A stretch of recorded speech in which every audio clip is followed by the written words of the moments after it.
नाज़रीन मां आहियां क़ुर्बान बलोच। नाज़रीन, मुल्क में जीअं वक़्तु गुज़रे पियो तीअं नयूं डेवलपमेंट्स थियनि पियूं ऐं हाणे नई डेवलपमेंट्स जेको आर्मी एक्ट में तरमीम जे हवाले सां आहे, ॿिनि टिनि ॾींहंनि में गुज़िरियल ॿिनि टिनि ॾींहंनि में जेका बि उन में पेशरफ़ थी, उन में ओचितो ब्रेक लॻी वियो। थियो छा त हुकूमत इनिशिएटिव वरितो आर्मी एक्ट में तरमीम लाइ, उन में सियासी जमातनि खे एतमाद में वरितो वियो ऐं मुस्लिम लीग नून त हिकिड़े कलाक जे टाइम में उनजी गैर मशरूत हिमायत जो ऐलान कयो। पाकिस्तान पीपुल्स पार्टी उन लाइ हिकिड़ो शर्त रखियो त हिकिड़ो पार्लियामेंटी प्रोसेस आहे या ज़ाब्ता आहे या क़ाइदा आहिनि, उन मुताबिक़ इहो बिल पास थियणु घुरिजे। उनजो मतिलबु इहो त बिल ऐवान में पेश थिए, उन खां पोइ उन में जेका लाॻापियल कमेटी में वञे ऐं उन खां पोइ ऐवान में अचे, बहस थिए ऐं मंज़ूरु थिए। इहो उन बिल पेश थियो कल्ह ऐं जेका दिफ़ा वारी ख़ुसूसी कमेटी आहे सेनेट ऐं असेंबली जी, कल्ह तक़रीबन कलाक जे वक़फ़े में उहो मंज़ूरु बि उतां थी वियो। ऐं उन खां पोइ जेको अॼु क़ौमी असेंबली जो इजलास थियणो हो, सेनेट जो इजलास थियणो हो, उन मां इहे बिल मंज़ूरु थियणो हुयो। त ओचितो राति जो ॿिन्ही ऐवान जा इजलास सूमर ताईं मुलतवी कया विया ऐं उन खां पोइ ॿी डेवलपमेंट इहा थी त पीपुल्स पार्टी जो चेयरमैन बिलावल भुट्टो ज़रदारी ओचितो जेको इस्लामाबाद में मौजूदु हुयो, उहो इस्लामाबाद मां कराची रवानो थी वियो। उन खां पोइ यकीनी तौर ते हिकिड़ी मीडिया जे धुरियुनि में, पॉलिटिकल धुरियुनि में इहे ॻाल्हि बहस अचणु लॻी त ओचितो छा थी वियो जॾहिं ऐवान जा इजलास सुबुह जो थियणा हुया, उन में इहो बिल मंज़ूरु थियणो हो ऐं इहो सबूरा मामला जेके हुकूमत ऐं मुखालिफ़ धुर जी जेका कमेटी हुई ख़ुसूसी कानून साज़ी बाबति, उन में तइ थी चुको हो। उन खां पोइ इहो मामिलो छो रुकिजी वियो, ऐवान जा इजलास छो मुलतवी कया विया, उन जे हवाले सां मुख़्तलिफ़ अनुमाननि ऐं मुख़्तलिफ़ इतलाहनि ऐं मुख़्तलिफ़ ज़रियनि जो दावा आहे। उहा दावा इहा आहे त पीपुल्स पार्टी में बि जेकॾहिं बिलावल भुट्टो जेतोणीकि उन लाइ फ़ैसिलिंग जो हिकिड़ो रस्तो अख़्तियार कयो त जेके बि बिल आहे उहो क़ानूनी क़ाइदनि, ज़ाब्तनि ऐं पार्लियामेंटी उसूलनि तहत मंज़ूरु थियणु घुरिजे। ऐं मुस्लिम लीग नून इन हवाले सां उन विदन पार्टी वॾो रद्द-ए-अमल आयो आहे। कल्ह जॾहिं क़ौमी असेंबली में इहो बिल आयो ऐं कमेटी में बि हलियो, उन खां पोइ असांजी कुझु जेके पार्लियामेंटी अॻवाननि सां या उनजे नुमाइंदनि सां मुलाक़ात थी त उन में काफ़ी बेचैनी हुई। उन में पीपुल्स पार्टी जे पार्लियामेंट में बि हिकिड़ी बेचैनी ॾिसण में आई। उनजो नंढिड़ो मिसाल इहो ॿुधाईंदो हो, हला त हिकिड़ो सीनियर पार्लियामेंटी लीडर मिलियो कल्ह क़ौमी असेंबली जे कॉरिडोर्स में, त असां चयो त हीउ छा पियो थिए। हुन चयो त असां त पार्लियामेंटी उसूलनि तहत सॼो कमु करायो ऐं असां त काफ़ी बहितर पियो कयो, असां पार्लियामेंट खे अथोराइज़ करायूं पिया त उहा ई बिल जी मंज़ूरी ॾिए, उन खां पोइ प्रोसेस जमहूरी हलणु घुरिजे।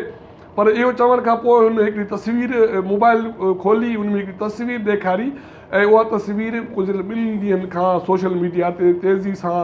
गर्दिश में आहे। उन में इहो आहे त कोई खोड़ सारा माण्हू ज़मीन ते वेठा आहिनि, उहे बूट पॉलिश पिया कनि। इहो असांखे इहा तस्वीर ॾेखारे पीपुल्स पार्टी जो सीनियर अॻवान उहो खिलंदे रवानो थी वियो। ऐं उन खां पोइ हिकिड़ो कॉरिडोर में हिकिड़ो मुस्लिम लीग नून जो अॻवान पार्लियामेंट में मिलियो त असांजी ॻाल्हि इहा ई निकिती त वोट जो इज़त ॾियो छा थियो। उन सां गॾु पार्टी जा ॿिया अॻवान बीठा त हू सची ॻाल्हि आहे त हू इंतिहाई शर्मिंदो हो, फिकी खिल खिले पियो ऐं हू एतिरी पंहिंजी बेवसी ॾेखारे पियो जंहिंजो हदि न आहे। हू ॿुधाए थो त तव्हांखे अंदाज़ो ई न आहे त पार्टी जे ग्रुप में जेको कारकुननि जो रद्द-ए-अमल आहे उहो केतिरो आहे ऐं पार्टी अॻवाननि खे गारियूं मिलनि पियूं। जेतोणीकि हिकिड़ो पार्लियामेंटी प्रोसेस आहे उहो थिए पियो ऐं कानून साज़ी पार्लियामेंट में थींदी रही आहे ऐं अॻे त बग़ैर कंहिं कानून जे रूल्स रेगुलेशन जे माज़ी में आर्मी चीफ्स खे तोसी मिलंदी रही आहे। पर हाणे जेको बि प्रोसेस थिए पियो उहो कानून तहत थिए पियो। पर ब्रेक छो लॻी मामले खे? ज़रियनि जी इहा दावा आहे त कल्ह हिकिड़ो मुस्लिम लीग जो जेको सरबराह आहे, क़ाइद आहे, उन मियां नवाज़ शरीफ़ उन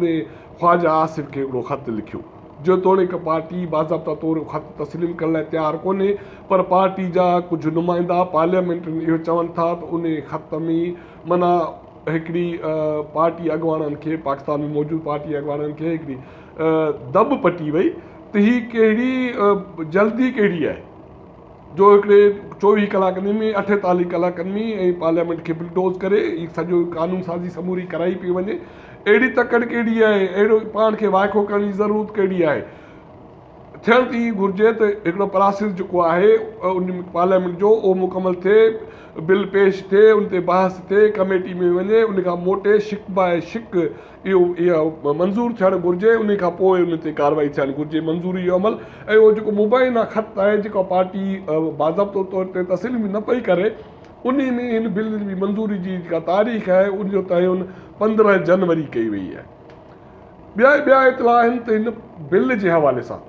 मुस्लिम लीग नून जी जेका नाइब सदर आहे मरियम नवाज़ उन जो रद्द अमल जे हवाले सां इतला आहिनि। जेतोणीक मूं कोशिशि कई आहे त मुस्लिम लीग नून जे पार्टी अॻवाननि खां सॉरी उनजी तस्दीक कराइजे त ॿुधण में इहो थो अचे त मरियम नवाज़ इन जेको बि प्रोसेस पार्लियामेंट हलियो आहे आर्मी एक्ट में तरमीम जे हवाले सां उन रद्द अमल सख़्तु रद्द अमल जो इज़हार कयो आहे। इतला इहे बि आहिनि त हुन न फ़क़ति पार्टी जे उहिदे पर पार्टी जे बुनियादी मेंबरशिप तां इस्तीफ़ा जी धमकी ॾिनी आहे।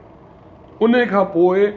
ज़रिया ॿुधाइनि था त मुस्लिम लीग नून तरफ़ां इहो हुकूमत खे इहो पैगाम मोकिलियो वियो त हुन जा पार्टी जा जेके मेंबर आहिनि उहो फौरी तौर ते बिल जी मंज़ूरी जे हक़ में न आहिनि ऐं बिल जी मंज़ूरी नथा ॾेई सघनि, उन जे हक़ में वोट नथा ॾेई सघनि। तंहिं करे जेके ऐवान जा इजलास आहिनि उनखे मुलतवी कयो वञे ऐं मामले खे अॻिते वधायो वञो त जीअं पार्टी जे में हिकिड़ी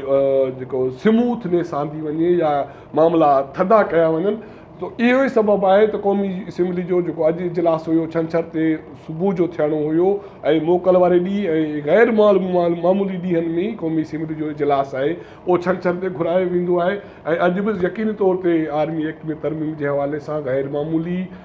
अमल उनखे सम्झियो वञे पियो, पर उहो इजलास मुलतवी कयो वियो ऐं उन खां पोइ सेनेट जो मुलतवी कयो वियो।